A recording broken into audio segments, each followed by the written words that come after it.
So my name is Jesse Belanger. This meeting is being recorded. I am the InReach coordinator for Project Willow at Community Justice Initiatives. I also have lived experience of homelessness. I was homeless for 5 years and had no access to safety needs and whatnot. Later ended up going down a very rough path, ended up in prison, and very passionate about this kind of work. Joining me today, we have Jennifer Gordon, who is the Director of Advocacy from the YW Kitchener-Waterloo. And we have Kate Crozier, the Director of Programs from Community Justice Initiatives. Okay, so first we will get to our land acknowledgement. Waterloo Region is situated on the unceded land of the Haldimand Tract and is within the territory of the neutral Anishinaabe and Haudenosaunee peoples. On October 25th, 1784, after the American Revolutionary War of Independence, the Haldimand Tract was returned to the Six Nations of the Grand River and Mississaugas of the Credit First Nation by the British as compensation for their role in the war. Of the 950,000 acres returned, less than 5.1% remains under Indigenous ownership today. To do anti-violence work on this land, we must acknowledge how colonialism continues to feed violence in our region and to affirm our commitment to decolonization in our work and in our lives as settlers on this land. Allyship is a continuous process. It is not a designation that one can earn and hold forever, or a label one can give themselves. Allyship is earned through actions. We have a responsibility as beneficiaries of this land to acknowledge and understand its history and the current experiences of First Nations, Inuit, and Métis peoples, and to be accountable to the violence they continue to face. We must use this understanding to inform our work to ensure we do not perpetuate the harms of colonization and to begin to repair them. We hold ourselves and our community accountable in the continuous work of decolonizing. We join in the feminist calls countrywide to end systemic oppression and address gender-based violence due to colonization, including immediate actions to end the epidemic of Indigenous women, girls, two-spirited individuals going missing or being murdered. So Project Willow overview. So Project Willow is a collective of organizations looking to create systemic change to respond to and prevent experiences of gender-based violence among women experiencing homelessness. This project is rooted and guided by the voices of those with living experience and will include activities like social research, listening sessions, design and change labs, social change, and knowledge sharing activities, and the development of a 5-year community safety and justice plan focused on a long-term change set to launch in 2024. And I would also like to acknowledge our funders, which we are very grateful to be a part of this project, and that is the Women and Gender Equality Canada. So thank you very much. And so here is just a brief overview of our presentation. Jennifer Gordon will be covering parts 1 and 2. Kate Crozier will be covering parts 3. And we'd also like to mention that there will be a questions and answer period. So please feel free to submit questions for review as we go along. And I'd also just like to reiterate the mutual respect. Please keep yourself muted throughout the presentation. We are also asking for mutual respect from participants. This is a heavy topic with lots of opinions around it. So let's respect each other. And also for the closed captioning is activated should you want to use the feature. All right, so without further ado, the first part, I'm going to hand it over to Jennifer Gordon, who is going to discuss and present her research findings. So Jen, turning it over to you. Thanks, Jesse. For those of you that I've been letting in as Jesse's been talking, I just wanted to remind folks that we are recording this presentation. We'll throw it up on our website, but just so that you're aware, but also that you'll be able to access this content after the presentation as well. Okay, so I'm going to talk to you about our research design, methodology, and demographics, and I'm also going to go through some of our research findings, particularly the ones that relate to safety and experiences of violence. So when it comes to our methodology, we used a mixed methods approach. So we used a survey that included multiple choice, as well as ranking options, and we also did semi-structured interviews. We advertised the opportunity through word of mouth and posters. Largely, this ended up being in the YWKW's emergency shelter, as well as through some partner agencies. Unfortunately, like most folks doing anything over the last couple of years, while we were entering this work at the end of 2021, there was an outbreak of COVID that halted a lot of the organizations in terms of capacity to be able to reach out. So our sample ended up being largely folks who are currently homeless who are using emergency shelter. Whew. I have to say that 5 more times, so let's hope that it's not a tongue twister each time. The criteria for participation. So we were looking at women, cis, trans, two-spirit, and non-binary, who had experienced homelessness in the last 3 years. We picked 3 years because, again, with COVID, there was a little bit of a different experience, and we wanted to ensure that folks who might be bunkering down in a place right now because of COVID that isn't their own were able to be represented. Of those folks, 61 participants participated in this research, 48 completed surveys, and 13 did interviews with us. This is actually a rather significant stat. While it might be a smaller number than some studies out there, this is an incredibly hard population to be able to connect with. And so we were really proud of the fact that 61 folks took the time out of their day to invest in this project and share their experiences with us. In terms of ethics, the research team completed TCP2S ethics training. That's Tri-Council training on research with human participants. We created and collected informed consent. We created a process for addressing any ethical concerns for participants. It included 2 tiers, one to address immediate issues, and a tier outside of the research team to respond to any escalation of issues. When it comes to demographics, so like I said, we largely looked at folks who were currently homeless, utilizing emergency shelter, and or had done so in the last 3 years. We did not collect demographics on those doing our interviews, and we didn't do that largely because for some of the interviewees, it would be very obvious who they were if we were also collecting demographics on them. So for another layer of privacy, we looked at collecting demographics for our survey. However, with confidence, I can say that we provided interview opportunities, or those who interviewed with us were part of the same group of folks living or had recently utilized YW emergency shelter. So we suspect there'd be a lot of similarities. So 45% of those that we had that participated in the survey had been homeless for over a year. 89% were between the ages of 25 and 54. 88% self-reported as having mental health concerns. 67% identified as white. 31% identified as having a disability. And 86% identified as a cis woman. One of the things I want to preface that this was demographics that are reflective of those utilizing our shelter services. However, we also know that there is a plethora of storylines among racialized women in particular that were not reflected in this work. So if you keep up with Project Willow stuff, we'll have another research report that is currently being worked on. It's being led by Coalition of Muslim Women that will be looking at the experience of racialized women and Muslim women as it pertains to homelessness caused by gender-based violence, and where those folks are going to get supports. When we lean into research findings, so talking about safety and experiences of violence, probably if you've heard any of the media around this report, this is one of the statistics that we sort of led with, and that was the prevalence and frequency of violence. So overall, 92% of the participants that completed our survey had experienced violence at least once a week. 13% said they experienced it once a week. 35% said approximately twice a week.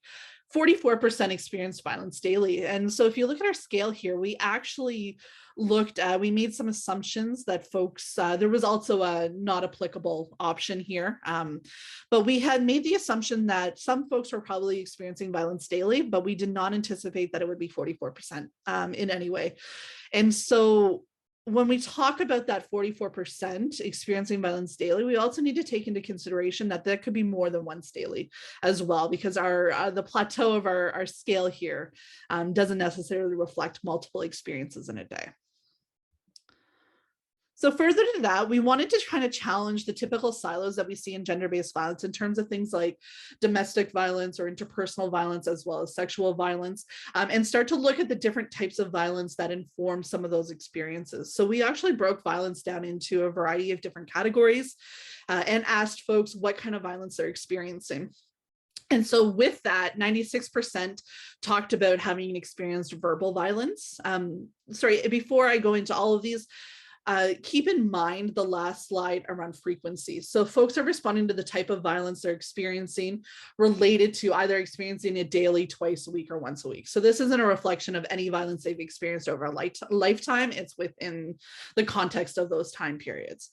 So 96% experience verbal. We define that loosely as harm using words. 79% experience mental and emotional harm using words and nonverbal cues meant to traumatize.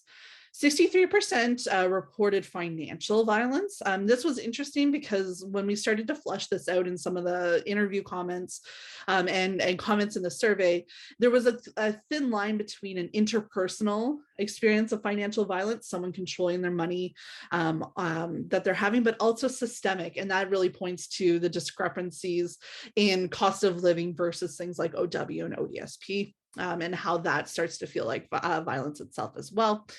54% experienced physical violence, so harm using bodily contact, and 33% experienced sexual harm, harassment, assault, rape. Again, I put a disclaimer on that because we know that there's a lot of folks that don't come forward with that kind of violence readily. So I would anticipate that would actually be a bit higher.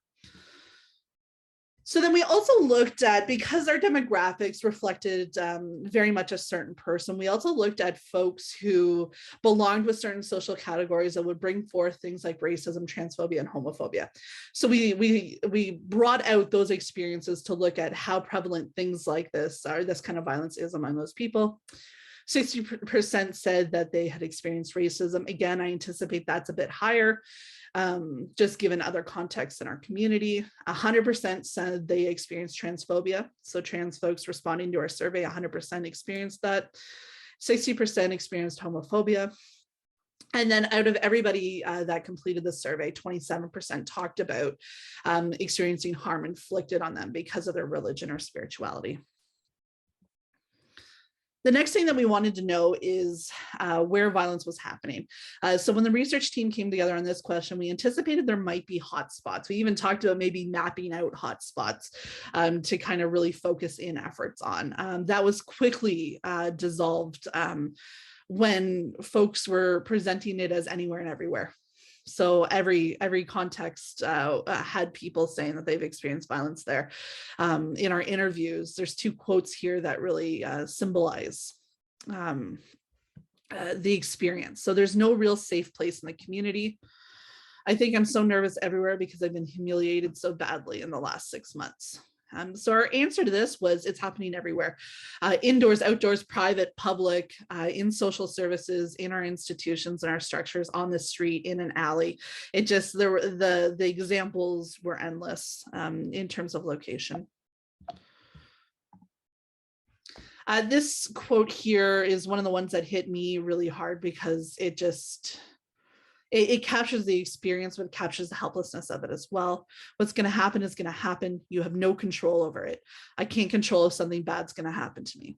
So this is somebody who's accepted the fact that violence is going to be a part of their life, and there's no other possible life that they could have, which is really, really hard to deal with and swallow as a researcher and someone doing advocacy in the community. So this is another quote: you do not know how much actual physical, emotional, and financial trauma that each one of us has gone through before we've even been able to have the strength to encourage to walk through these doors. And this is a quote talking about coming into shelter. And I think this shows not only the experience of what's happening while someone's homeless and the violence there, but also the violence that informs that experience of homelessness. So all this came together for the research team to really show this concept of a layered effect of violence. And this is the idea that the majority of the homeless women, women experiencing homelessness, I apologize for this slide, in our community that are experiencing violence, experience it at least twice a week.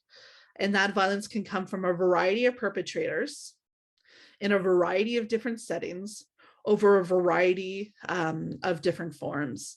And this sort of creates this constant vulnerability and constant trauma, which we've defined as like a really key definer of women's homelessness in Waterloo Region, and really informed that helplessness that we saw in some of the quotes throughout the research. So at least twice a week, a variety of perpetrators, a variety of different forms of violence, and a variety of community settings. So what does this all mean? So when we look at the fallout of gender-based violence and our current approaches to homelessness services, what does this look like? So the first thing that was focused in on was prevention and diversion programming. So 61% of our participants said that they had used a prevention and diversion service that actually and intentionally kept them housed in violent situations. So in the broadest sense, prevention and diversion programming is meant to try and help the person stay housed as opposed to becoming homeless and using the shelter system. It's a prevention measure. So there's a quote here, because before, when I come to speak or when I had to go homeless, none of the workers helped me. She actually put me right back in the situation that I told her I was getting away from. Every time I've asked for help, they've denied me, misguided me, and led me in the wrong direction. So some of the systems change that, this project will be considering. And again, I caution the fact that it takes a community to create systems change, and that we're rooting this change and these ideas in the words of the women that we've interviewed and in their ambitions. However, one of the things that we want to try and look at is how prevention and diversion services, as they currently operate, risk keeping women in violent situations, because that goal appears to overwhelmingly be the avoidance of homelessness. Further, we want to start changing policies that keep women in violence longer, such as how we operate housing priority lists. So we found in this research that women experiencing homelessness, almost all of them are experiencing some form of gender-based violence, many on a daily basis, but still that experience of violence is treated differently on housing priority lists than someone coming from a domestic violence or an intimate partner violence situation. And so we want to try and look at how we challenge some of those lists from a violence prevention lens, but then also subsequently looking at the barriers of our housing crisis and what that creates for women, considering things like rooming houses are very much available stock for folks at a rate that is affordable, however, are really thought to be unsafe situations. And some folks have talked about those housing situations being really unsafe for them. So something that women are trying in their effort to avoid violence are not considering as a viable option for their housing, thus leading to them being further down housing priority lists, but also struggling for longer in using shelter and emergency services. Shelter safety was another thing that came up. So 83% stayed in an abusive or violent housing situation because it felt safer than being homeless or using the emergency shelter system. I think that's a statement that comes from folks who have experienced homelessness as well as housing and have learned over the years exactly how unsafe homelessness is. And then 73% talked about avoiding the use of co-ed emergency shelter services out of safety concerns. And I think this is a big one for a community like Cambridge, where co-ed option is what is available to women in terms of shelter, but also as we look to emergency shelters that pop up in our community that are going for an all-inclusive gender lens, which might still act as a deterrent from the perspective of avoiding safety or safety issues or avoiding violence in our community. So the quote here, the women's shelter definitely feels safer than a place with co-ed services to me. I found if you keep your head down and don't start anything, those that seem scary will leave you be. So some of the systems change that was recommended, there were a lot of suggestions centering in around how we evolve our shelter systems, expanding, shifting our models and emergency shelter options and resources that are built, that build safety from gender-based violence, but also looking at an attitudinal shift in our community as shelter as a last resort. We look at other types of shelter that address gender-based violence very differently than we look at ones that address homelessness. We encourage folks experiencing domestic violence or intimate partner violence to leave their homes to come to this shelter. Will help you rebuild. Whereas in a homeless shelter, they're suggested to perhaps stay in the spaces they are to avoid that homelessness, but also the resources there tend to be with a different attitude that could be contributing to missed opportunities around building prevention of gender-based violence, but then also looking at how things should include wraparound services. So women talked things about trauma-informed mental health support and physical health support, but also programming that allows them to build positive relationships, that allows them to contribute to the spaces they're living in, and work on life skills and other things, a sense of normalcy in life. Another ripple effect were women not meeting their basic needs. And what I mean by this is that 65% have avoided spaces that were considered to be male dominated. So things like soup kitchens, safe consumption sites, co-ed shelters. And they do this because they felt uncomfortable or concerned for their safety in those environments. Another 65% have also avoided accessing services and support they need. So these are basic needs like food, clothing, medical help, etc., because they were concerned that they would run into an abuser and or experience violence. So with these statistics, we know that some women out there are just not meeting their basic needs within the system that we have to help support that, because they're trying to actively avoid violence that might come their way. So this is a quote that's a trigger warning here for folks. I slept in the parking garage across the street because I wanted to make the statement that I do have nowhere to go, and I'm not going back to a building that I've been raped in. So this is, I would love to say, a fringe reality, but this is a very symbolic of the type of experience that folks have had trying to access their basic needs that inform their willingness to go without those basic needs met in the sake of safety. So here, this is very much an ideologic approach as opposed to a specific systems change, but we want to start to create stronger engagement across systems and services that is rooted in a violence prevention lens, particularly responsive to the women that are accessing those services.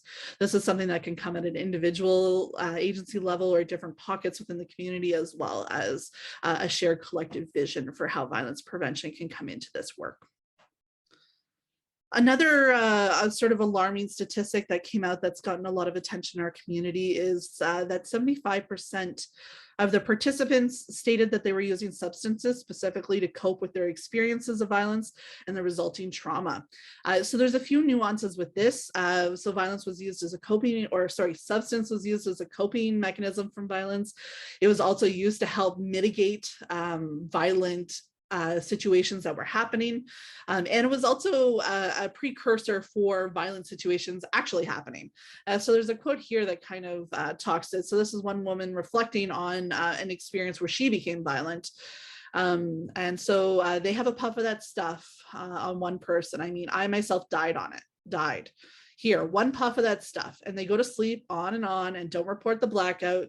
You don't remember smoking the goodies you got, and then you wake up and you think everyone stole your stuff. Well, you're violent raging and you want your dope back. Meanwhile, you smoked it all.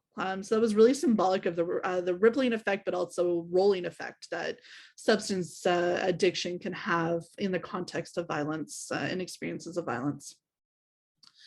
Systems change here. So something we have on our radar is enhancing accessibility to safe consumption sites, partially by demasculinizing the spaces that are out there and providing more access to trauma-informed mental health and physical health supports that can help provide alternatives to dealing with these experiences and processing them than substances. Another ripple effect was perpetrating violence. So the gaps in our system led some women to actually use violence themselves as a way of trying to keep safe, as a strategy. So 41% stated they had made connections with people who were known to be violent as a way to keep themselves safer. Another 41% admitted to using violence on others to keep themselves safe. So one of our interview participants shared this here. People were like, she did that tonight? Oh, fear. Yeah, always. Yeah. There's a lot of people who didn't want to focus on me after that because they thought like I could do some serious damage. She created safety for herself that lasted quite a while because she did something that was violent herself. So systems change here. We need to start looking at creating a justice system that shows up. Look at the role processes like restorative justice can play to help someone stay safe without having to resort to the use of violence. I also preference that with other systemic changes, we start to create a system that better shows up for violence generally, which would also help with minimizing the need to engage in violence as a strategy for safety. This is a graphic from the report here. So in gaps in our system and understanding that our system isn't necessarily showing up for the majority of women experiencing homelessness as it pertains to gender-based violence, there were a bunch of safety rituals that folks engaged in order to compensate for that system. I pulled a few of them out that spoke a little bit more. So don't tell people you're homeless. It's like giving them permission to take advantage of you. That immediacy of being homeless as a definition of your experience at that moment was enough to open up a floodgate of being taken advantage of, violence and other things. So just don't tell people you're homeless. On the same sort of means of blending in, I will change the way I present myself in the means of my gender or ethics in order to blend in with an environment in which I believe is violent. So we're asking people to be chameleons to try and navigate these situations by abandoning things that are important to them and their gender identities. Ask for help sooner when people can still help you. I have a really hard time with this. You know, a number of the women that we talked to have had extensive experiences beyond a year of homelessness. And the idea that at a certain point in time, women can feel like they can't be helped, that there is a still help you moment. I think that is very reflective of a system that's missing some pieces. Go to shelters, but make sure that you get a stable place to live, because sometimes the longer you are in shelter, the worse you can become.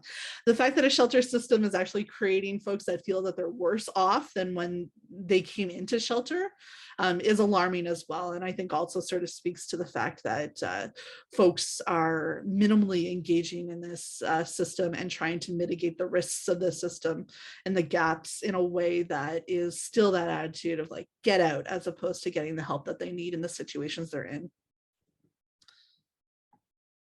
So from here, again, this is sort of an approach that we want to use. We want to learn from the strength of women dealing with the gaps in our systems. We want to embrace the messaging in their safety rituals and make it so that these safety rituals don't have to be relied upon. They can be used, but aren't relied upon for survival, because our systems start to actually show up in a way that they need them to show up. Big goal, but we have 2 years and a community action plan to be able to start making waves on that.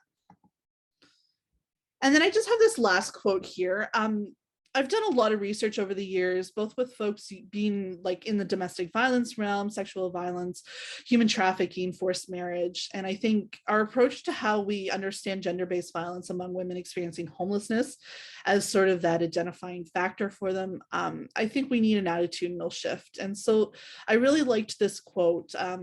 I think women need to know that it's not okay to be abused in any means. And there's no wrong reason to call if you're being abused. You're being abused, and you have every right to call and seek shelter and seek a safe place to be. So my goal within this project is to create a system that is a safe place to be. And on that note, I'm going to pass it over to Kate to talk a little bit about the research findings around justice and the role of restorative justice. Thanks, Jen. We were curious about women's experiences of seeking justice around the violence that they'd experienced, and happy to share with you what we heard back. We heard that many women, 2/3 of the women we connected with, when they experience violence, don't report it. And they went on to say later that they felt like there was an ultimatum to either report it to the police or forget about it. So we heard a diversity of experiences and needs when it comes to women's experiences of the justice system that were rooted in their direct experience with the police, as well as the implications of reaching out to law enforcement. So this included being responded to as an offender and sometimes even arrested and jailed, even though they called for help around their safety. They talked about being strip searched as a response to stealing food, to not having the police show up for 6 hours, and worrying that calling the police would result in an escalation of the violence they were experiencing. Here's one woman's quote. I think the police a lot of times that you're getting stripped, searched for a theft or something, that you got in trouble within the courts or something because you're hungry. You took something from Walmart to eat. I'm just saying, for example, right? You're already feeling like this pig for doing what you're doing, but you're hungry, right? And people will do anything to get food if you're hungry, right? So then you go to the police station. I mean, you take off all your clothes and you're naked now. And you're completely stripped of any sort of self-worth you have, right? And I don't think it's necessary. I mean, for a violent crime, sure, right. But for something small, they should really, weigh the two. So then we wanted to ask, we presented this idea of restorative justice and wanted to ask, what do you think about this idea? And there were some reasons for interest. We heard from women that an alternative to the police was important. And we know from a trauma-informed lens that people who have experienced harm do better when they have options to choose what their safety, healing, and justice processes can be. They saw it the opportunity to prevent future violence with restorative justice. They also like the idea that there's the opportunity to learn and repair harm. Some folks even noticed that relationships matter, and that when harm happens within their community, these are folks that they're going to continue to be connected with in community, and that restorative justice gave the opportunity to be safer around folks that they are going to see regardless. There was some apprehension. Women talked about the vulnerability it would take to be engaged in a restorative process, that it would require trust, and they had some fears about sitting across from someone who might have harmed them. As one woman said, she said having her partner in jail was not the help that she needed. The thought of having to face the person, though, who had been harming them and open up to their experiences of violence was intimidating. Some shared their concern that their abuser wouldn't be willing to engage in a restorative process. Others had low trust in systems, and that included this new idea to address violence. One participant shared that they'd used restorative justice in the past to address harm that was happening in their family, and that they had a really good experience of it.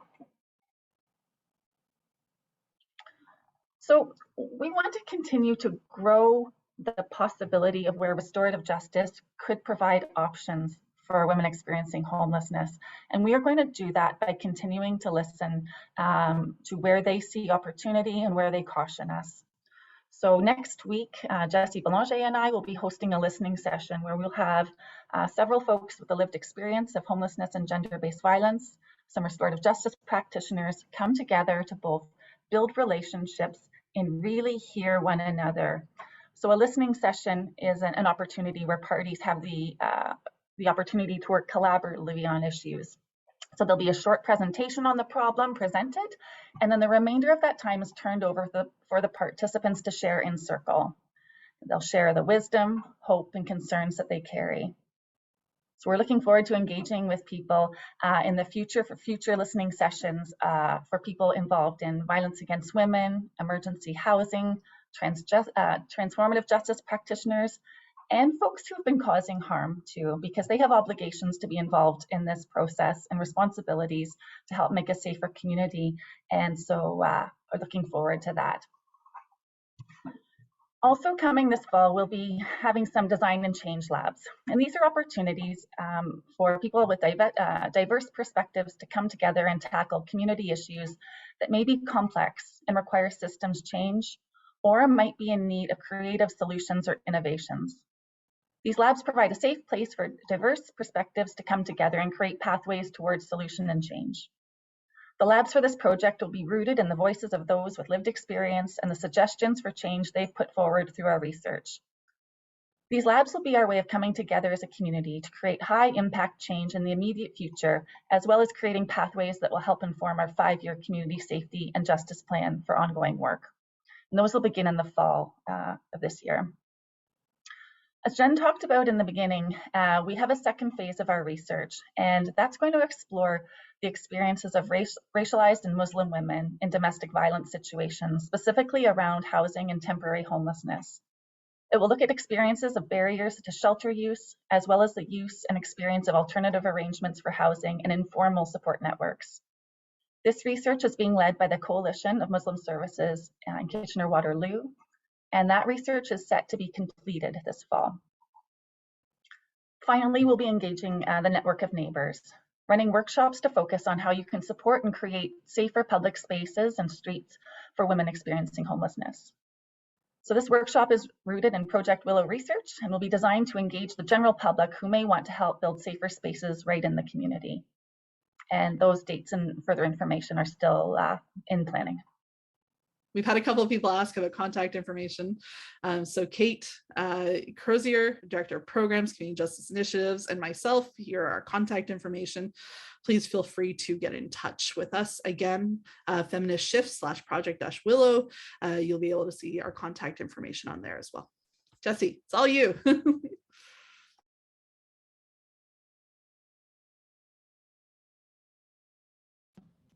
All right, well, thank you everyone for attending our Project Willow presentation. We're very glad you're all here. And as you know, with all the information presented, there are ways in which the community can get involved and help us out. And we will keep you up to date on future, like we had said, we're planning listening sessions and labs. And yeah, we look forward to the next steps as this project moves forward into the 5-year safety planning. So thank you all very much and have a wonderful day.